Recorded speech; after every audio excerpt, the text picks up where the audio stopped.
Welcome to Inflection Point Podcast, where we cultivate change from the inside out as we ponder the Cairo question. Will Cairo have to protest in his lifetime for the birthright to freely and peacefully exist in the skin in which he was born? We stand on the belief that dismantling racism goes beyond laws and legislation or politics and economics. Here, anti-racism activation is presented as an inside job where personal transformation and accountability impact social change.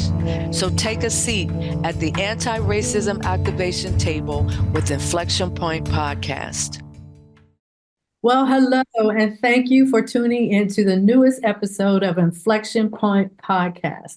We are dedicated to the art of listening and authentic conversation. We challenge our audience to listen actively and intentionally for the purpose of critical self-reflection, in-depth perspective taking, personal transformation, and ultimately social impact. The 2024 theme explores the art of community conversations in today's climate of systemic and institutional racism, anti-racism activation, equity, diversity, and inclusion, and book banning. I am your host, Anita Russell, and here's a quick hello from co-hosts Mavis and Gail. Hi, everybody. I'm Mavis Bauman. Welcome. Hi, I'm Gail Hunter, and welcome to this evening. Excellent, excellent. I'm excited for this episode. In this episode, we will continue our discussion of the precipice of change in which we currently find ourselves. We dive into women's empowerment as a function of individual action fueled by grassroots movement, prioritization, and democracy. So let's just jump right into the conversation and let it flow. So if you have been listening to our previous 2 episodes, I believe, we've been talking about this thing called the precipice of change. And that's kind of where we are. The way it translates into the work we do here is inflection point. So that our podcast is called Inflection Point Podcast. So when I think about the precipice of change, I think about those two almost synonymously, if you will. So we've been following and using a book by Toby Ord, who is a senior research fellow at the Future of Humanity Institute in Oxford. Here's a quote from Toby. "We must learn from the mistakes of the past and forge a new path towards a more sustainable and just future." And so in the conversations, our key words, if you will, have been freedom, opportunity, and justice. And of the 5 principles that are sort of described in the book, The Precipice of Change, 2 of them are particularly relevant here, in the especially in the conversations that we've been having as of late.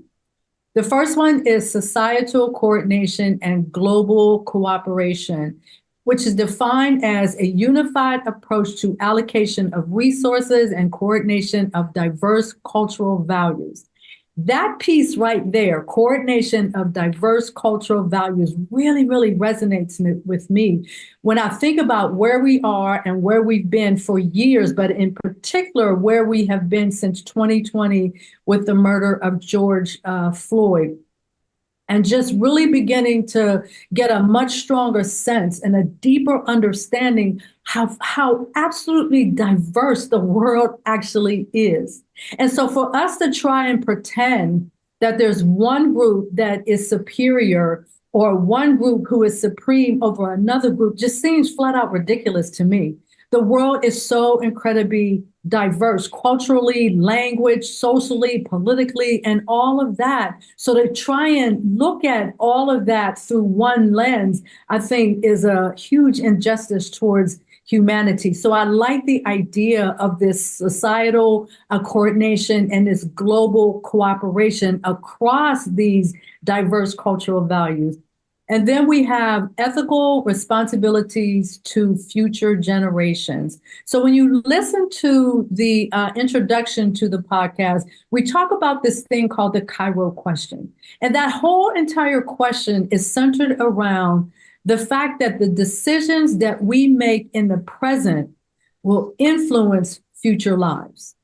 And so just kind of letting that marinate in you, the decisions that we make on a daily basis, and also individually as well as collectively, impact the future, impact future generations. So we want to always be aware of what are we bringing into the conversation. And so as of late, there's been so much going on in the politics in the United States. And we've been focusing on the rise of Kamala Harris and the whole power of grassroots movement. So when I think about her rise and her bid for presidency, that's what really, really blows my mind, is how powerful the grassroots movement has been behind her and her work, right? And so in the last episode, we talked about the Divine Nine, and the Divine Nine being that collection of Black Greek organizations who have a very unique access to more than 2 million members, and they mobilize, they organize, and they volunteer with a nonpartisan emphasis on the importance of your vote. And for us, our vote means voices organized to empower a different future based on freedom, opportunity, and justice.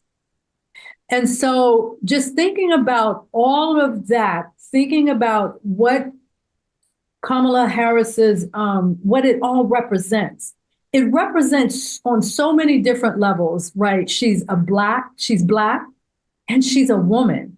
And so what we're going to focus on in this particular episode is the woman aspect of who she is and what she represents in terms of women empowerment. And so back in March of 2021, she addressed the UN. And when she addressed the UN, she made a really profound statement that connects women empowerment and democracy. And the statement was, the status of women is the status of democracy. This year, in considering the status of women, especially the participation of women in decision-making, we must also consider the status of democracy. And I just love the idea that she's presenting here, that the status of democracy prioritizes women empowerment as a function of democracy. And so just really kind of thinking about where we are. If you looked at any of the information from the convention, it's just so much energy that's there. And it's a lot of energy that is there because women are there, because women are present, not exclusively, obviously, but just the power of women is really beginning to resonate, I believe, through this whole candidacy and the messages that's being put out there that are very empowering. And so just kind of understanding the importance of women empowerment being prioritized as we're going through this very historic aspect of the democracy as it exists in the United States of America, right? And so there's a woman by the name of Maureen Devine All, and she did a TED Talk. And in her TED Talk, she's actually talking about the theory of prioritization as it relates to women empowerment. And she is a thought leader with over 20 years of experience in advancing positive social impact across nonprofits, academia, and in the public sphere.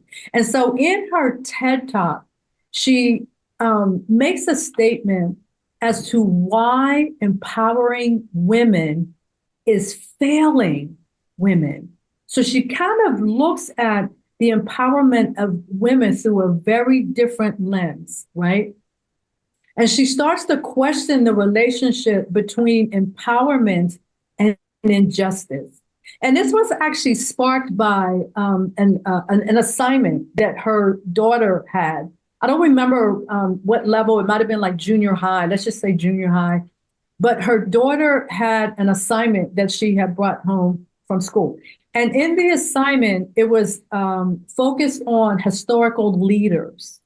And there were probably, if my memory serves me correctly, there were probably about 10 names on this list of all of these different historical figures. And the idea is that the students were to pick one of those historical figures that really, that they wanted to emulate in doing their assignment, right? But the thing was, I believe there was only 2 women that were listed, while the remainder of the people on the list were men. And so all of the girls ended up choosing one of the 2 women that were on the list, right?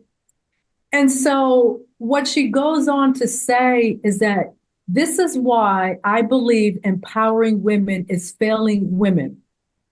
Empowerment puts the onus on women and girls to graciously accept the power and the rights that are being granted to them to better their position in the world, while potentially distracting them from the injustice that was taking place.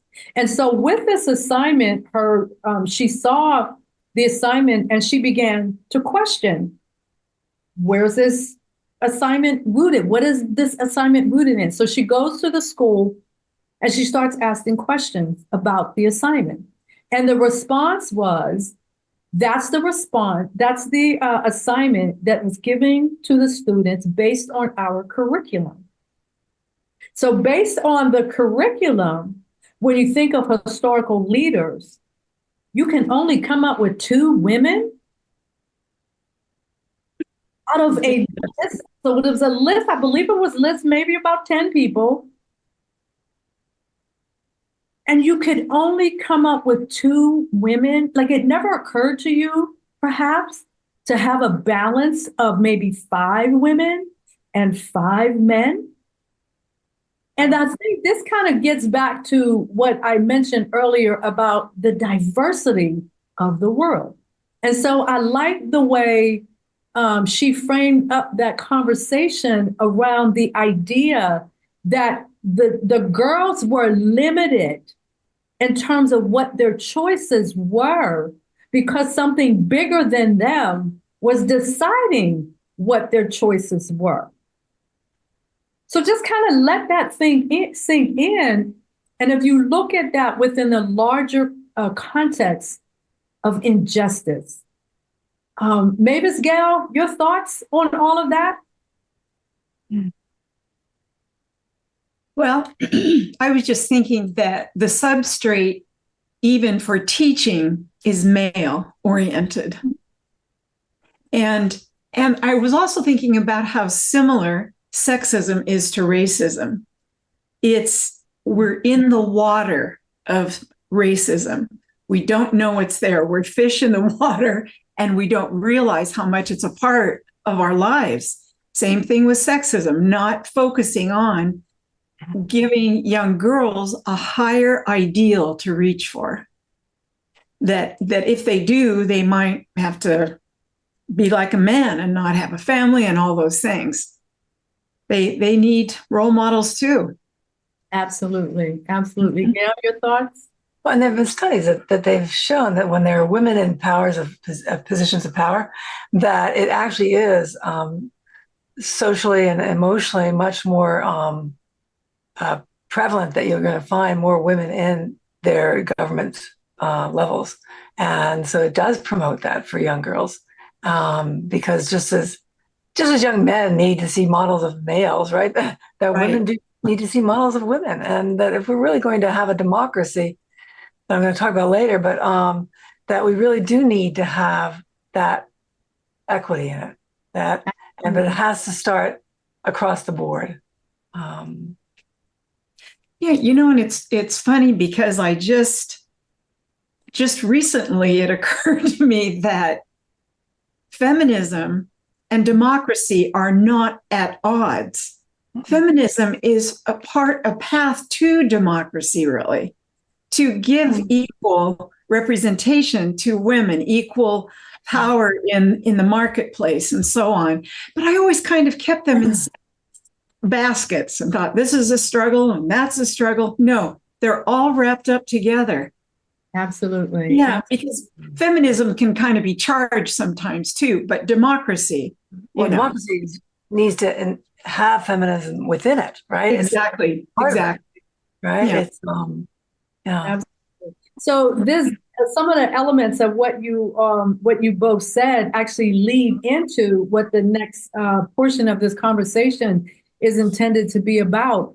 And we're going to dig into the prioritization of women empowerment in Rwanda.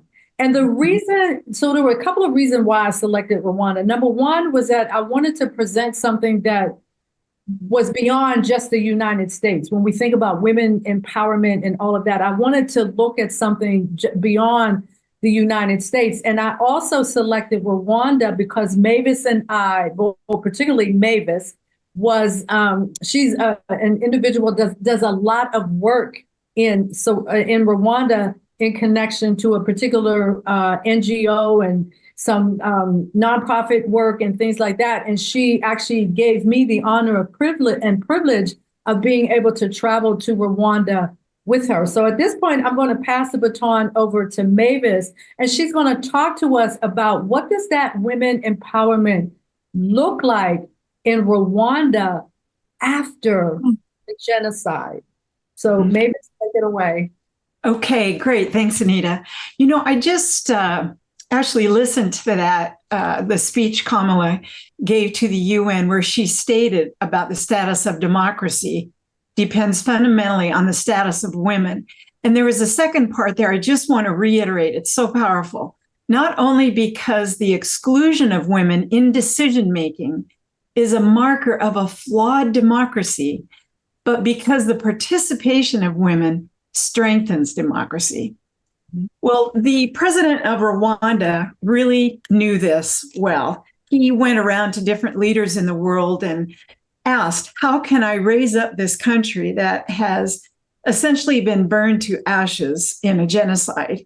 And he got a lot of input from Asia, Singapore, South Africa, of course, the US. And he, at the time, where they were just coming out of the ashes, so to speak, they realized that the population was 70% women. And so Kagame knew, if we're going to solve this, we have to incorporate their decision-making, their labor into the solutions.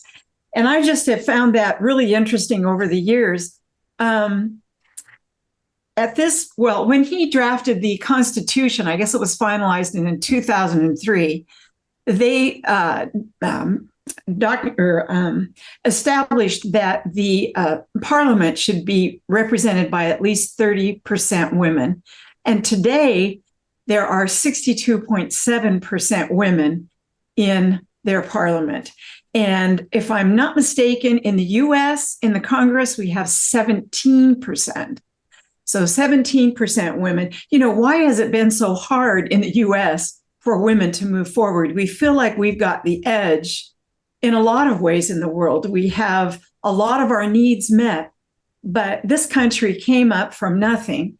And the women basically built it. It says, there's another book I haven't gotten yet, but I've got to read it. It's been in my list for forever. It's called Rwandan Women Rising. The author, Swanee Hunt, shares the stories of some 70 women, heralded activists and unsung heroes alike, who overcame unfathomable brutality, unrecoverable loss, and unending challenges to rebuild Rwandan society. That is just so powerful to me. And I remember hearing that there were about 1 million orphans at the end of the genocide as well. And there was a woman, I just have got to find her name, but she was put in charge of those orphans. And she reached out to every woman in Rwanda and said, can you take one more child? And within a year, all those children were in homes. And this is the power of women as nurturers, as as a form of strength and creativity to solve problems that most of us in the world can't even imagine. This is so cool. Women leaders in 60 countries, Hunt, who has worked with women leaders in 60 countries for over 2 decades, points out that Rwandan women did not seek the limelight or set out to build a movement. Rather, they organized around common problems, such as healthcare, housing, and poverty to serve the greater good. So, that just ties in with this grassroots movement. This is not a top-down thing. This is, what can we do? With our hands, our hearts, our skills. I thought that was really beautiful too. I also am referencing a book by Nicholas Kristof and his wife, Cheryl Woodun. It was published in 2009, and it's called Half the Sky. It's based on a Chinese proverb that says, women hold up half the sky. And I think it's a great visual to keep in mind when we think about where power resides in the world, how unevenly power is distributed. There's something in this book about coming out of the genocide, too, that I thought was really powerful. In addition to the idea that it was 70% women left in the country after the genocide, and that was because many of the men were involved in the killings themselves, or, were killed. But it says, they write, yet somehow from this infertile, chauvinistic soil has emerged a country in which women now play an important economic, political, and social role in a way that hugely benefits Rwanda as a whole. Rwanda is consciously implementing policies that empower and promote women, and perhaps partly as a result is one of the fastest growing economies in Africa. They continue here, in the aftermath of the genocide, again, 70% of Rwanda's population was female, and so the country was obliged to utilize women. But get this, it was more than necessity. Men had discredited themselves during the genocide. Women were just minor players in the slaughter, so that only 2.3% of those jailed for killings were female. As a result, there was a broad sense afterward that females were more responsible and less inclined towards savagery. The country was thus mentally prepared to give women a larger role. Now that's a serious loss in order to bring to light women are going to behave differently in solving these problems. So I thought that was another beautiful thing. The other side of this is, though, that even though women have a higher percentage representation in the parliament, when they go home, their responsibility is essentially the same, to take care of the family and their husbands. There's not I would say, progress toward the division of labor that we might have made in this country. We don't find it unusual if the husband stays home with small children, depending on who's making the greatest income, or all kinds of logistics, right? So I hope that, that moves along as well, because women who are still bound to the home fires cannot do as much as they are potentially able to do in the country or in the world itself. One of the organizations I found fascinating, well, I guess I'll step back a minute. The woman that I'm working with in Rwanda has a small nonprofit called Generations Impact. And she set out to care for some genocide survivors who had no place to go, no family. All their families were killed. And I met her through extraordinary circumstances, and we began to work together to just feed a few children and get them in school. And 15 years later, I'm really only now getting the sense for what that means for female children, especially. because often in various developing countries, it will be the male children that are invested in, even with food and healthcare and so on. And early on, I believe Kagami, Deborah Kagwisagaya is her name. She may have applied for this program, but it was my memory that she was appointed by Kagami to go through a program called Peace Through Business. And this was for women. Actually, the leader of Afghanistan, this was obviously well before the Taliban took back over, had started this program to enable women in that country. And Kagami said, I want some of that. So Deborah went through this program, and they partnered women with business women in the US, and they had the chance to share, what is it like to have a business? How do you do it? How do you capitalize yourself? And so on. So I thought that that was really progressive to engage women in economic activity. And, you know, as I was studying for this podcast, I saw where it's another kind of obvious thing, but a woman who can earn her own income can live more safely. She does not have to sell herself. She does not have to be in a violent home. She does not have to worry as much about her kids because she can feed them and house them. It is really, really an important thing to not only bring women into powerful positions, but to give them work and to make sure that they have skills. The Peace Through Business has educated and empowered more than 800 business women in Afghanistan and 760 women in Rwanda, contributing to nearly 1,600 women-owned businesses, and they're more than 15,000 employees. So that's what women do, right? See, I already kind of talked about the idea that still for women there, feminism is not considered a good thing. It says, you know, that's for Westerners. So it'll be interesting to see how that plays out as women become more and more involved in economic activity and so on. So I've gone on for a little bit. Any questions, ladies? Well, I'd like to ask you, Mavis, you have like maybe another 2 minutes. Can you talk a little bit more about your personal experience in working with Deborah? Because that also links directly into you and I. Yes. You know. Yes. So you have like about 2 minutes. If you could just tell the audience a little bit about that. It's been wonderful and fascinating.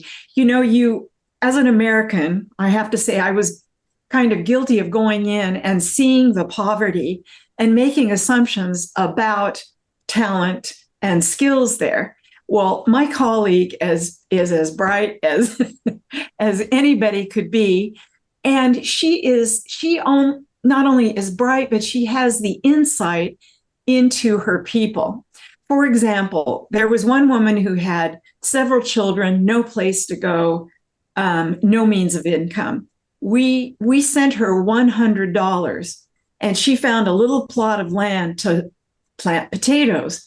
And with however fast potatoes grow, she was able to sell the good potatoes and feed her kids on the ones that weren't perfect and find a place to live and a full-on job. So, you know, she brought to me that, you know, our organization is called Seed a Better Life, and that's what we're about. That seed money was what took that woman into economic activity and her children into education and breaking the pattern. So working with Deborah is just a phenomenal opportunity. We have 81 kids in school now, and we feed them and we distribute food to their households so everyone in the house eats. And I'm about to go back towards the end of this year, and I just can't wait to see how our efforts have impacted them. So I'll be reporting on that later. And I'm very happy to say that there's a really, really strong chance that goody.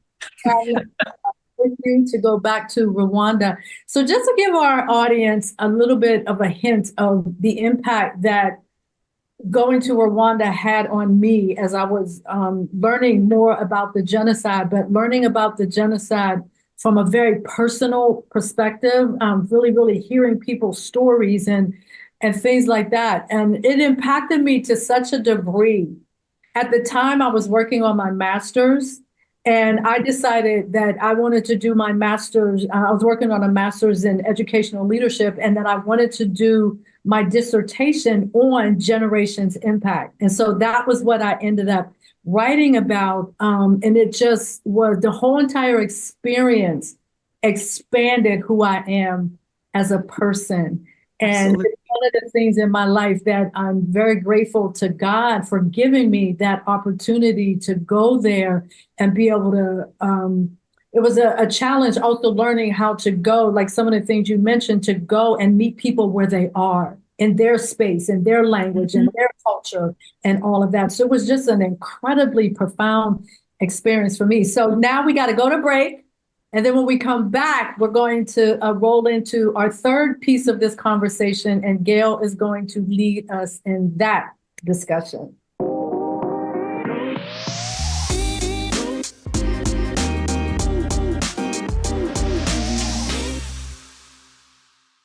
Okay, so welcome back to Inflection Point Podcast and our community conversations. In today's episode, we are discussing women's empowerment as a function of individual action fueled by grassroots movement, prioritization, and democracy. So at this point, I'm going to pass the baton over to Gail, and she's going to lead us in a discussion on the status of women is the status of democracy.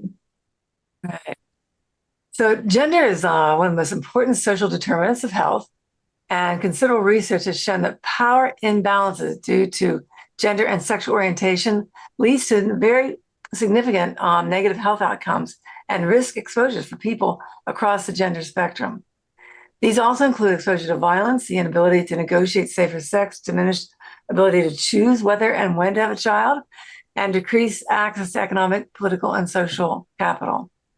Over the past 25 years, women's empowerment has gained traction as a way to address these negative outcomes in the field of public health, development, economics, political science, education, sociology, and beyond this. There's really, as the question of inequality related to gender, been more pressing than in the current global context.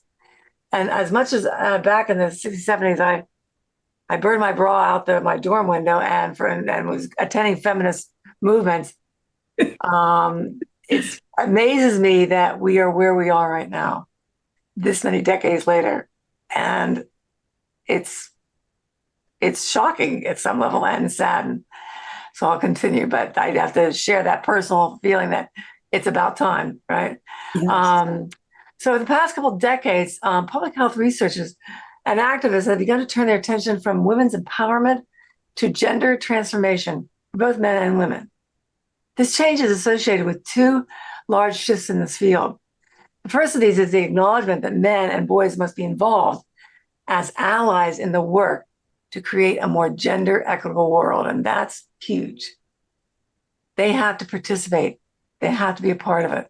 They have to change their belief systems, right? The second is an increasing acceptance that individual level programs cannot fully address the problems associated with gender inequality, since those with less power must continually navigate a broader social ecology. They can't do it with that, right? It has to shift and change. The growing emphasis on gender's role as a health determinant for all members of our society is unquestionably, obviously, very important. And yet the terminology is still being debated here. So I asked the question, are we changing the social norms that prescribe, such as cisgendered or heterosexual, men's and women's roles in society?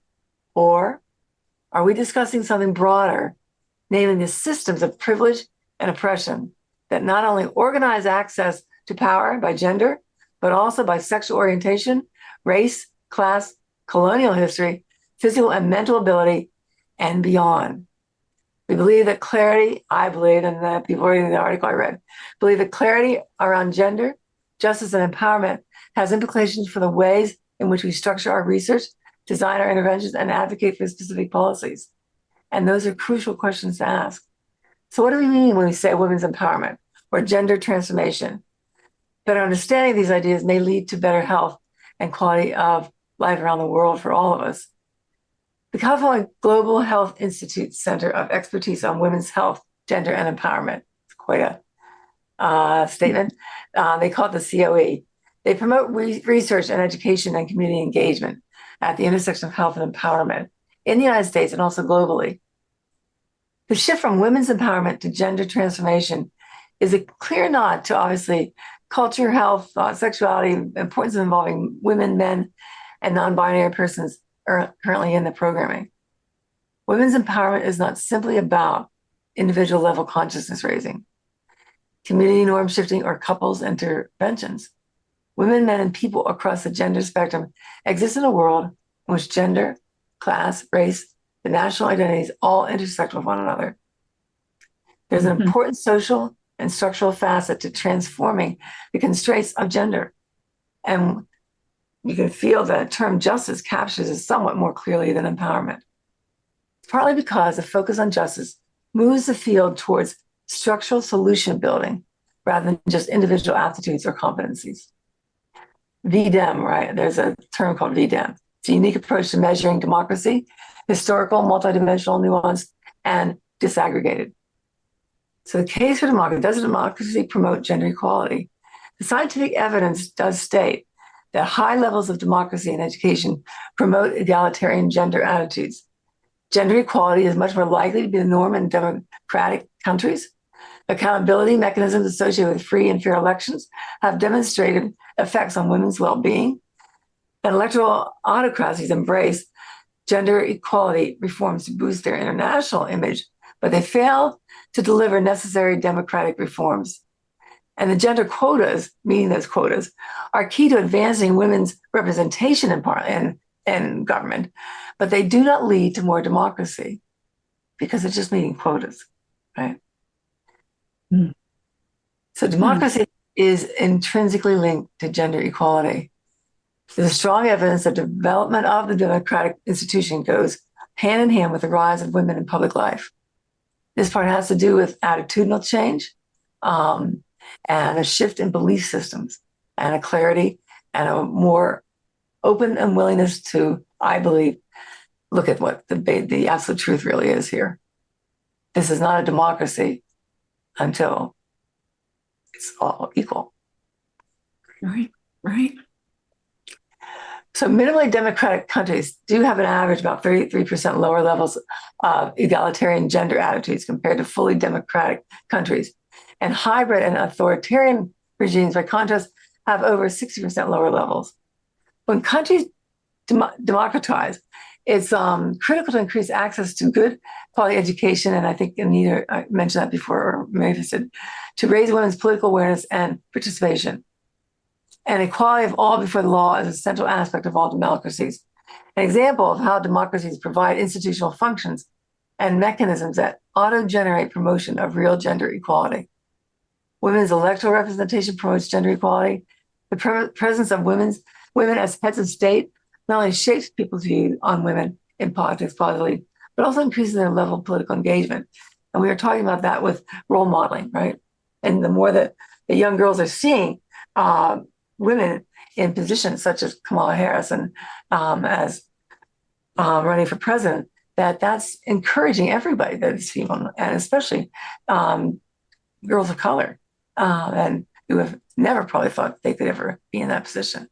Just as people that were of color have never thought before Barack Obama became president that would ever happen. Which, again, when I think about democracy, that should have been happening. I mean, that should have already been part of the democracy that we live in, and it hasn't been. And there's such resistance to this at some levels, not all. In the UN Women's Economic Empowerment Strategy, that's the United Nations Economic Empowerment Strategy, the Women's Economic Empowerment Strategy articulates what their vision is for enabling women's economic agency, autonomy, and well-being. It provides a rights-based and transformative definition of economic empowerment. Equality of all before the law is a central aspect of democracies, and women's electoral representation promotes gender equality. The presence of women as heads of state not only shapes people's views on women in politics positively, but also increases their level of political engagement. And gender quotas are pivotal. But studies show that citizens in countries with gender quotas succeed in raising awareness about female underrepresentation, leading to stronger support for female participation, because what the real goal is female participation. Right?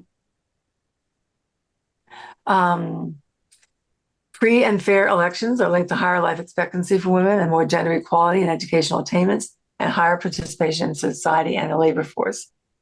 In the United Nations Economic and Social Council, this was in 1997, they defined, which I think about this was 1997, that was a while ago. Yeah. They defined this what they call gender mainstreaming as a process of assessing the implications for women and men of any planned action, including legislations, policies, or programs in all areas and at all levels. It is a strategy for making women's as well as men's concerns and experiences an integral dimension of the design, implementation, monitoring, and evaluation of policies and programs in all political, economic, and societal spheres, so that women and men benefit equally and inequality is not perpetuated. The ultimate goal is to achieve gender equality. Gender mainstream does not replace the need for targeted, women-specific policies and programs, most of all, or positive legislation, nor does it substitute for gender units or gender focal points. So this gender mainstreaming is becoming more and more widely accepted as the most practical means to achieve gender equality and the empowerment of women. It moves gender equality and the empowerment of women from the margins to the mainstream of decision-making, integrating gender perspectives into all policies, programs, functions, and structures of an institution. It transforms society positively through the elimination of discriminatory laws, norms, and practices that limit women and girls' voices, choices, and opportunities, and impede them from achieving their full potential. This is an intergovernmental, agreed global strategy for achieving the goal of gender equality. And this came, as I said, from the United Nations Fourth World Conference on Women in Beijing in 1995. So, what it's all about? It's about what always should have been in place, as I said before, that we do not have a complete democracy until we all have equal footing, right? And we are able to all see what has always been right there in front of us, that women, as much as men, have a right to be represented, to be a part of anything that they choose, to empower themselves and to be respected. Right, and heard. I think lots about that. Yeah. On so many issues. Mm-hmm. On all those issues. Yeah. Mm-hmm. Mm-hmm. Wow. Yeah, it's a powerful change immediately, right? If that was such a case. Yeah. And one of the things in a lot of what you were talking about kind of circles back to that societal, the principle that I mentioned earlier under the Precipice of Change, that's right. Coordination and global cooperation, right. Unified approach to allocation of resources, coordination of diverse cultural values. So you could also look at that in terms of diverse gender values. I mean, it's the whole idea of stop looking at the world and the people in it as if they're supposed to be just this one thing and that everybody's supposed to strive towards that one thing. That's something that really just needs to just be demolished. Like, think about that list. The list that the student, and there was only like 2 women on the list. One of them was Helen Keller. I can't remember what the other one was, but to understand that this is embedded in the curriculum. And the reason that was given to the TED Talk individual, Maureen, is, but that's our curriculum, which means, okay, this is what we're teaching our kids. And this is what we want them to walk away with, is that women's presence is not nearly as effective or necessary as a man That's like the subtle underlying message is that women and girls don't count. Well, that's prevalent, right? It's always been prevalent. They don't really matter. They don't really have that right, that ability. I feel like men are waking up quite a bit to that, though. Yeah, they are. I see, younger men saying different things that just carry some respect that I know I wasn't given at that age. One other thing that was in this book, Half the Sky, was that even as recently as the 1980s, it was difficult back then to envision the Council on Foreign Relations fretting about maternal mortality or female genital mutilation. Back then, the oppression of women was a fringe issue, the kind of worthy cause Girl Scouts might raise money for. So I think the issues, women's issues, have a much greater profile now. And I do see change. And I don't know if I'm just sensing this or if it's reality, but I just don't feel too much of a sense that, oh no, it's a woman, we cannot let this happen. I feel so much energy toward Kamala Harris as a human being. As a person, that right. makes me really excited. As a person, a smart person, a fair person, a person who has a servant's heart. Yes. Yeah. I just think it's all good things. And I think things are going the right direction, especially if she and Tim Walz are elected. Tim Walz, I would give a lot of credit for having a different sense about women, a different level of respect and acknowledgement and so on. Yeah. So he gets my vote. Shortly after 2000, the Dalai Lama said, "This is the era of the feminine, and and we need to open and embrace it." Wow. Yeah. Yeah. So it's time. So the question for those who are listening is, having heard all of this, sort of digesting all of this or letting it marinate in thoughts and everything, then the question becomes, what do you do? Where do you go from here? Right? When you think about those types of questions within the context of social transformation, social change, and where we are right now with the current election and all of that, that I feel like we're in a place now where every single American is now being faced with that question. Where do you go from here? Yeah. And as Michelle Obama said last night, do something. Absolutely. And she wasn't saying vote for, a Democrat. She was saying, get involved. Let your voice be heard. Lift part of this load. Yeah. I have to tell you that what I teach people is that your thoughts, feelings, and behavior are never going to change until you change the belief that fuels those. And so the very first thing I think we all have to do is to look within ourselves. What do I believe? What am I holding that is holding me back, or that is joining that kind of collective in a negative way, instead of joining a collective that is moving towards equality, moving towards what is positive and true. And that thought that you just transformation. Yes.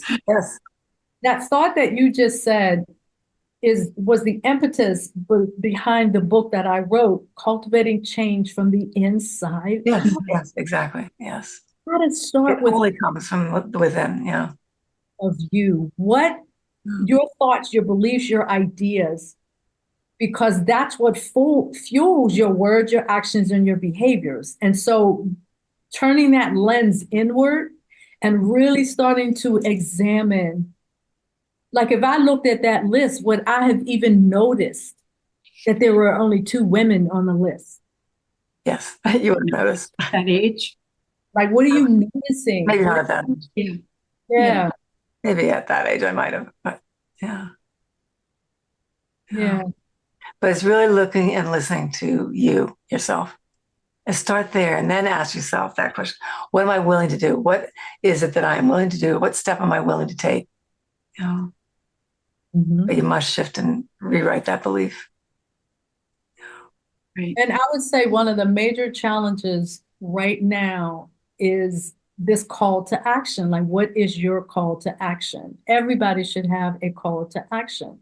So for me on this show and the way we outline the conversation is stay woke and be prepared to vote, right? And stay woke, because I love acronyms, so I always make up an acronym for a lot of the thoughts that I have. So stay woke means stay well informed, stay open-minded, stay kind, and stay Empathetic, right? And don't allow other people to bamboozle you Right. into believing A when it's actually B. Look into it yourself. Study yourself. Challenge your brain. Challenge yourself. Mm-hmm. Yeah. And then it's also be prepared to vote. I just had a conversation earlier with my two daughters, just checking in with them. Are y'all registered to vote? Do what you got to do. Make sure, because this election is important. Very crucial.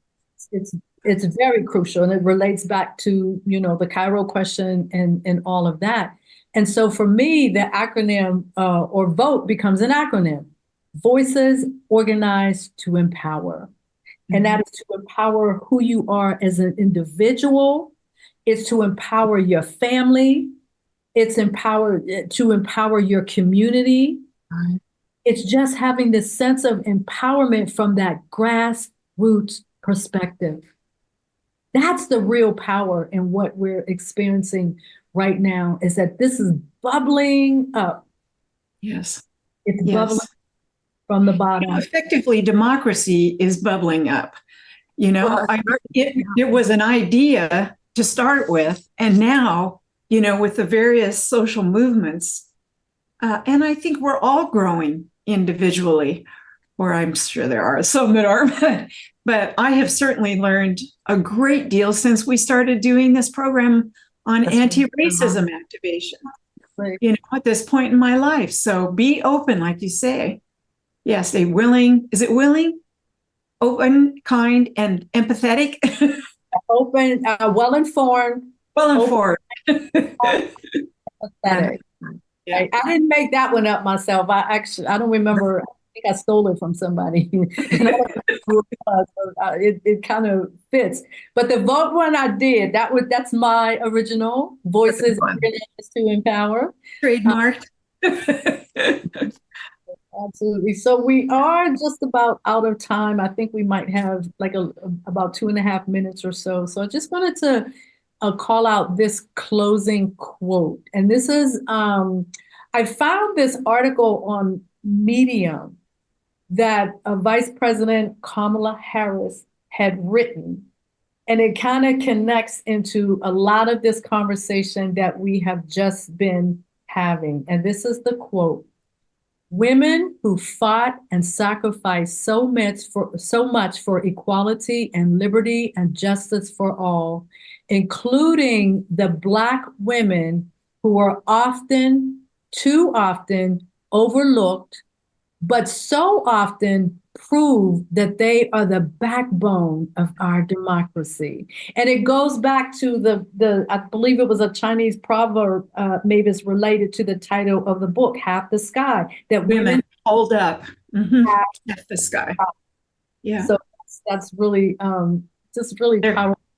Yeah. And again, everything that we do here relates back to the Cairo question. Will Cairo have to protest? Cairo is now 4 years old. Will Cairo have to protest in his lifetime for the birthright to freely and peacefully exist in the skin in which he was born?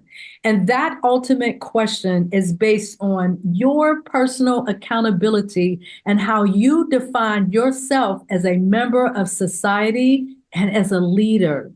What will you do to ensure that Cairo and his contemporaries have the birthright to freely and peacefully exist in the skin in which they were born? Bottom line is, we all have a role to play. So that brings us to the end of this episode. I want to thank you for joining us on Inflection Point Podcast right here on Transformation Talk Radio. We are here every first and third Wednesday at 3 p.m. Pacific time and 6 p.m. Eastern Time as we continue our community conversations. Thank you, and we'll see you next time. Thank you. Thank you for listening to Inflection Point Podcast, where our mantra is cultivating change from the inside out. The journey towards anti-racism and social change doesn't stop here. Truth, reconciliation, and healing come from ongoing, open, honest, and deliberate conversations. Continue to dive in and deconstruct your thoughts, ideas, and beliefs as we band together to manifest social change. Tune in to Inflection Point Podcast every first and third Wednesday at 3 p.m. Pacific, 6 p.m. Eastern, here on TransformationTalkRadio.com for more conversations about how we can cultivate change from the inside out.